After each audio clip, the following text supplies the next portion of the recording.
The scent of aged paper and leather-bound spines always soothed me. My bookstore, the Book Nook, nestled in the heart of Brooklyn, was more than just a business.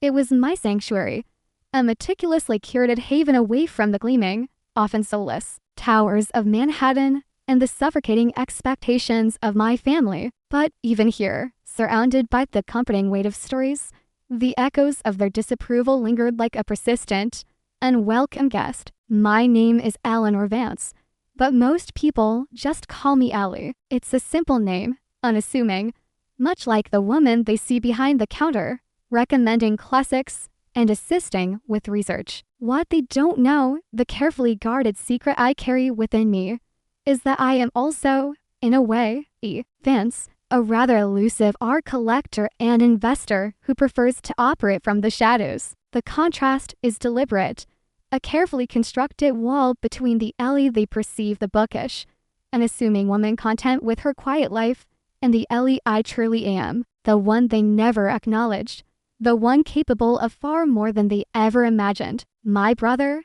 Nathaniel Nate, as he vehemently prefers to be called, the epitome of corporate precision, runs Vance Industries, our family's sprawling, multinational conglomerate. He's everything my father, Richard, ever wanted in an heir: ruthless, ambitious, impeccably dressed, and laser-focused on the bottom line, with a smile that can charm investors and a handshake that can crush competitors. And me, well, I was always different. A disappointment, a distraction, an afterthought. A memory surfaced, unbidden, sharp, and unwelcome. I was perhaps 8 years old, my hands covered in paint, proudly showing Richard a painting I painstakingly created, a vibrant, slightly skewed, but nonetheless heartfelt depiction of the Brooklyn Bridge at sunset, capturing the fiery hues of the sky and the intricate latticework of the structure. His face remained impassive, his eyes scanning the canvas with a critical detachment. "That's nice, Eleanor," he said, his voice devoid of warmth. "But Nate is learning about mergers and acquisitions. Those are the skills that truly matter, the skills that will secure our family's legacy." The disappointment in his voice was a heavy cloak, a burden I've carried on my shoulders for years. Its weight pressing down on my spirit. My father's disdain was a constant undercurrent in my life, a low-frequency hum that vibrated through every interaction. But it was Nate's casual dismissals, his seemingly innocuous jabs, that stung the most. He saw my passion for art and literature as childish hobbies, frivolous pursuits utterly irrelevant to the real world of business and finance, a world where cold, hard numbers reigned supreme and emotions were seen as a weakness. "Still playing with your little books, Ellie?" he'd often ask, his tone laced with condescension, his lips curled into a patronizing smile. "When are you going to grow up and contribute something worthwhile to the family? When are you going to stop living in a fantasy world and face the harsh realities of life?" These barbs, small and seemingly insignificant as they may have seemed to others, chipped away at my confidence, slowly eroding my sense of self-worth, reinforcing the feeling that I was somehow inadequate, a failure in their eyes, a stain on the Vance family name. So, I did the only thing I could think of to protect myself, to preserve my sanity. I retreated, building a world of my own, a world they couldn't touch, a world where I could be myself, without judgment or expectation, a world filled with the stories I cared for. Years ago, after my grandmother, Vivian, passed away, the one person in my family who truly saw me, who encouraged my passions and never judged my choices, I received a small inheritance. It wasn't a fortune, nothing compared to the Vance family wealth, but it was enough to start something. I saw it as a chance to prove them wrong, not through direct confrontation, which would have been futile, but through a silent, strategic game, a game where I held all the cards. I would build my own empire, piece by piece, brick by brick, and show them that I was more than just the bookish sister, the artistic failure, the disappointment. Thus, Vance was born, a phantom entity operating in the shadows of the financial world. I started small, investing in local businesses, acquiring undervalued assets, and slowly building a network of contacts, learning the ropes of the game. I studied the market with a fervor I never knew I possessed, devouring financial reports, attending industry conferences, and learning the intricate dance of mergers and acquisitions. The language of power and wealth, the Vance persona, became my armor, a shield against the constant judgment of my family, a symbol of my hidden strength.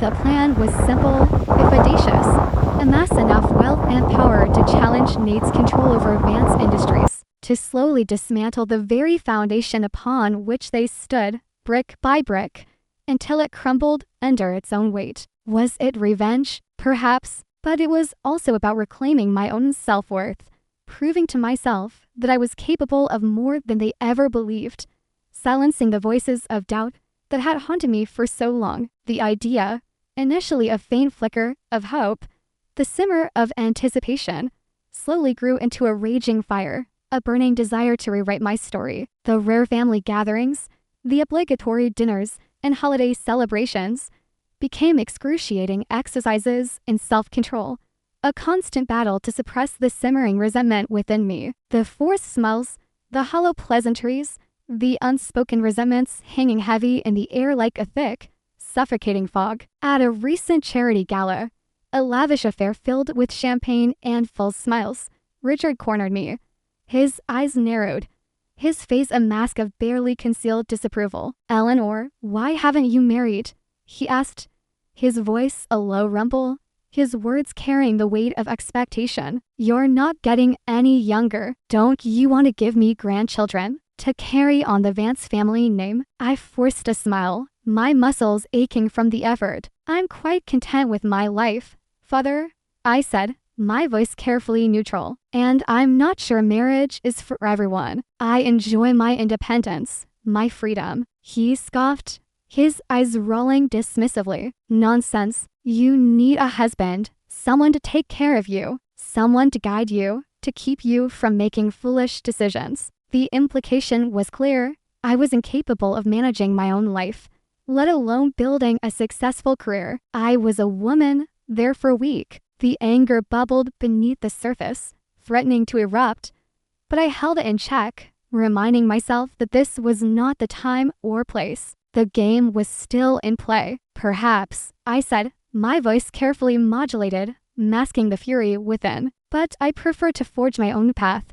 to make my own mistakes, and to learn from them." Nate, ever the opportunist, sensing an opening, chimed in, his smile predatory. "Maybe we should find you a suitable match, Ellie. Someone from the business world. Someone who understands the value of hard work and ambition.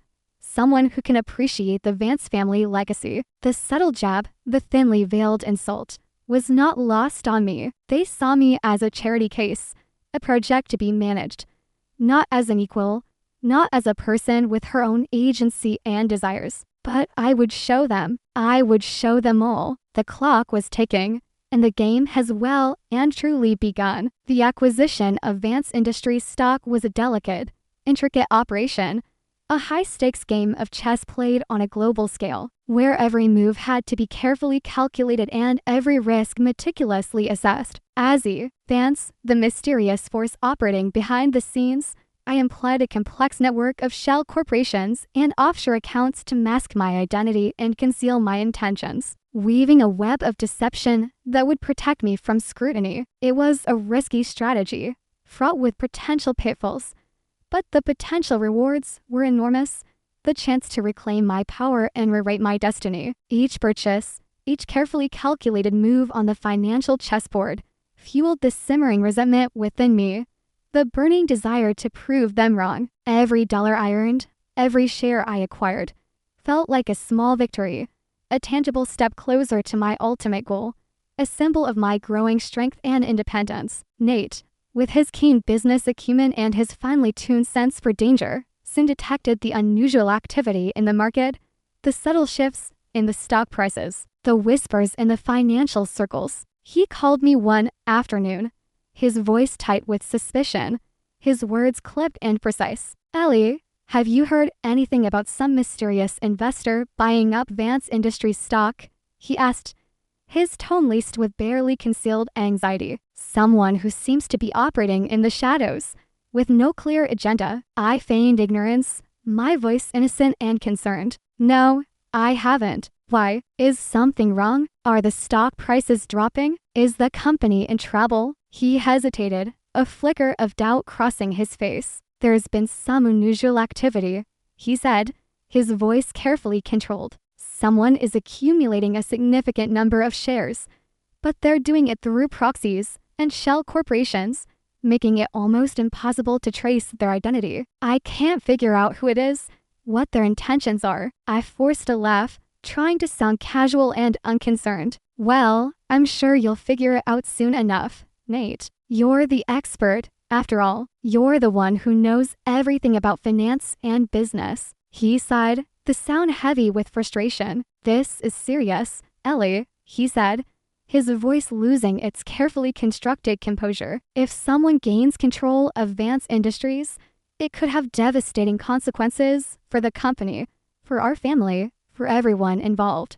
The irony was almost too much to bear, a delicious, perverse secret that I savored in silence. He had no idea that the someone he was so worried about, the mysterious threat looming over Vance Industries, was his own sister, the one he had always dismissed as insignificant, the one he had never taken seriously, my only confidant in this elaborate charade, the only person who knew the full extent of my plan and the depth of my burning desire for justice, was Izzy, my best friend since college. My kindred spirit. Izzy was a brilliant artist, a free spirit who had always encouraged my dreams, supported my ambitions, and never judged my choices, even when they were questionable. We met for coffee at our usual spot in the West Village, a cozy little cafe filled with the aroma of roasted beans and the murmur of conversation. I filled her in on the latest developments, the rising stock prices, Nate's growing paranoia, the tightening web of intrigue surrounding Vance Industries. Izzy listened intently, her brow furrowed with concern, her eyes filled with a mixture of worry and understanding. Ellie, are you sure about this? She asked, her voice soft and gentle. This is getting serious, and I'm afraid things may fall apart. I shrugged, trying to appear nonchalant. I'm just leveling the playing field, I said, my voice tinged with defiance. They've had it their way for too long. It's time for a change. Izzy reached across the table and took my hand, her touch warm and comforting. I know they've hurt you, Ellie, she said, her voice filled with empathy. But revenge isn't the answer. It'll consume you, turning you into someone you don't want to be. I pulled my hand away, my anger flaring. It's not just about revenge, Izzy, I said, my voice sharp. It's about justice. It's about proving them wrong, about showing them that I'm not the weak,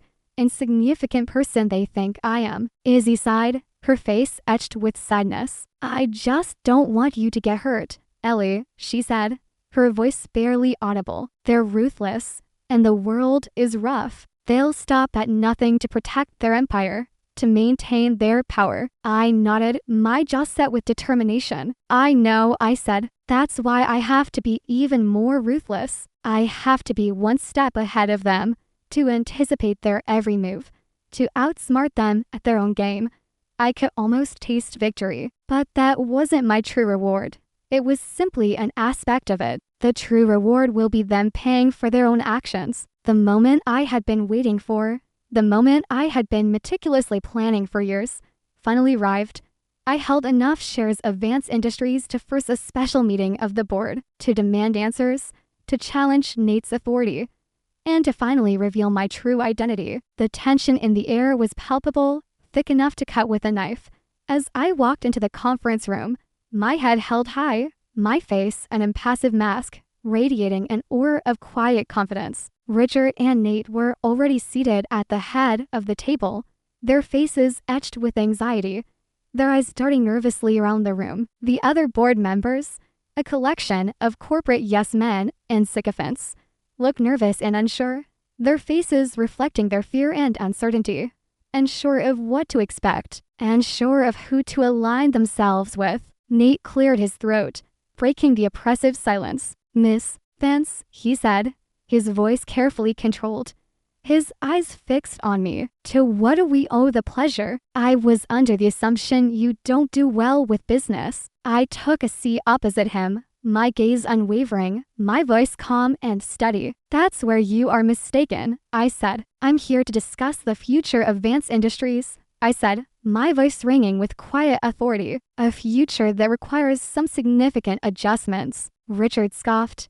his face contorted with anger. You have no business interfering with company matters, Eleanor, he said, his voice booming across the room. This is a matter between professionals, between people who actually understand business. Go back to your books and leave the real work to us. I ignored him, focusing on Nate, whose eyes were narrowed, his expression unreadable. I believe Vance Industries is in need of a restructuring, I continued, my voice unwavering. A new direction, a fresh perspective, one that values innovation, sustainability, and ethical practices, not just blind pursuit of profit. Nate leaned forward, his eyes searching my face, trying to decipher my motives. And what, pray tell, is your qualification to make such pronouncements?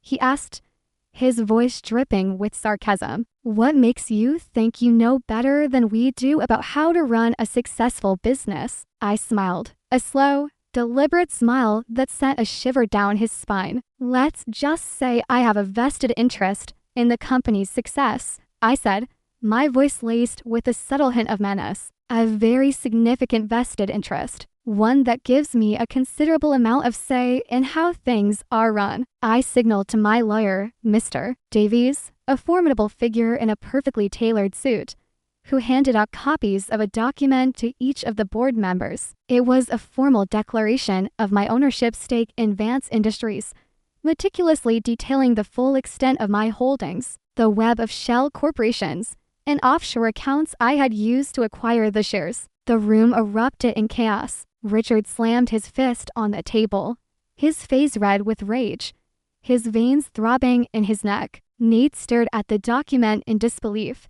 his carefully constructed composure finally cracking, his eyes wide with shock and betrayal. This is impossible, Richard roared, his voice shaking with fury. How did you do this, Eleanor? Where did you get the money? I used my inheritance, father, I said, my voice cutting through the noise, my tone dripping with irony. The inheritance you dismissed as insignificant, the inheritance you thought I would waste on frivolous pursuits. It turns out it was quite enough to buy a seat at the table, a seat that gives me the power to change things, to right some wrongs. Nate finally found his voice, his composure shattered, his eyes filled with a mixture of anger and confusion. Who are you? He demanded, his voice barely a whisper. Who is he? Vance, what do you want? I paused for a moment, savoring the anticipation, the culmination of years of planning and sacrifice. Then, I looked directly at him, my eyes blazing with a quiet fire, and said, I am. The revelation hung heavy in the air, a bombshell detonating in the heart of their carefully constructed world, shattering their illusions of control and exposing the cracks beneath the surface. The silence was deafening, broken only by the ragged breathing of Richard and Nate, the stunned gasps of the other board members. The board meeting dissolved into a chaotic mess, a scene of recriminations, accusations, and frantic attempts to salvage the situation. Richard was apoplectic, ranting and raving, his face a mask of fury. Nate, though visibly shaken, remained eerily quiet, his mind clearly racing, trying to assess the damage and formulate a plan of attack. I left the conference room feeling strangely empty, drained of emotion. The years of meticulous planning, the relentless pursuit of my goal, had all led to this moment. But instead of triumph, instead of the satisfaction I had anticipated, I felt a profound sense of sadness, a deep weariness in my soul. Later that evening, Nate called me. His voice was subdued, almost apologetic, a far cry from the confident, arrogant tone he usually adopted. Can we talk, Ellie? He asked, his voice barely audible. Just the two of us. In private, we met at a quiet bar in Midtown, a dimly lit, unassuming place far removed from the glittering world of Vance Industries, a neutral territory where we could speak freely without fear of being overheard. Nate looked tired, his face pale, his eyes shadowed with worry. He seemed older, more vulnerable than I had ever seen him. "I don't understand," he said, his voice barely a whisper, his gaze fixed on his hands. "Why did you do this, Ellie? Why didn't you just come to us, talk to us about how you were feeling?" I took a deep breath, gathering my strength, preparing to confront the ghosts of the past. "Because you never listened to me, Nate," I said, my voice trembling slightly. "You never saw me. You always dismissed me as insignificant, as someone who didn't matter." I recounted the years of neglect, the constant comparisons to Nate, the feeling that I was never good enough, the subtle but persistent message that I was a disappointment. I told him about the pain and the resentment that had festered inside me for so long, poisoning my soul. "I just wanted to prove myself," I said, my voice breaking, tears streaming down my face. "I wanted to show you that I was capable of more than you ever believed, that I wasn't just a bookish sister, a failed artist, a charity case." Nate listened in silence, his face etched with remorse, his eyes filled with a mixture of regret and understanding. When I finished, he reached across the table and took my hand, his touch surprisingly gentle. "I'm so sorry, Ellie," he said, his voice choked with emotion. "I had no idea how much I hurt you, how much my words affected you. I was so focused on the business, on pleasing father, on maintaining the Vance family legacy, that I never stopped to see what you were going through, what you were feeling." Tears welled up in my eyes, blurring my vision. It was the first time Nate had ever acknowledged my pain, the first time he had ever shown me genuine empathy, the first time he had ever treated me as an equal. "Father was wrong," Nate continued, his voice filled with conviction. "He was so obsessed with the bottom line, so fixated on profit and power, that he forgot what truly matters: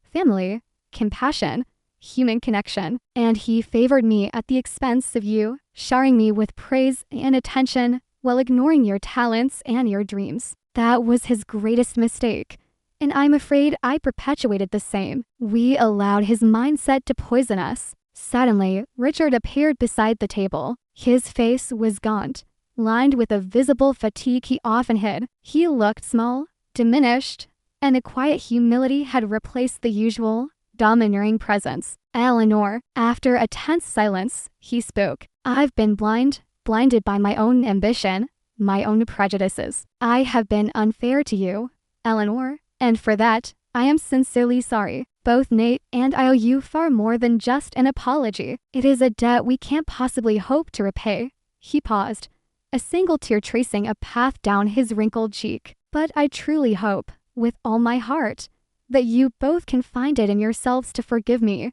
He looked to us both. "Even if you can't, I know that you have made something that is better for everyone, and I know that is all that my late wife and your mother would have hoped for." Nate surprised me then by laughing shortly, a dry, humorless sound. "I'm sorry too, Ellie," he said, "and I'm not just saying that because you financially embarrassed me in front of the entire board, but also because you're my sister, and I shouldn't treat you like you're beneath me because of the rules that were expected of us. You are my family, and I shouldn't have been so awful to you." They were right. No matter how much I resented them, no matter how much they had hurt me, they were still my family, bound to me by blood and shared history. I looked at their faces, etched with remorse and regret, and I knew that I couldn't carry on the game with this pain. It was Nate who broke the silence with a proposition. He proposed a partnership. He recognized my intelligence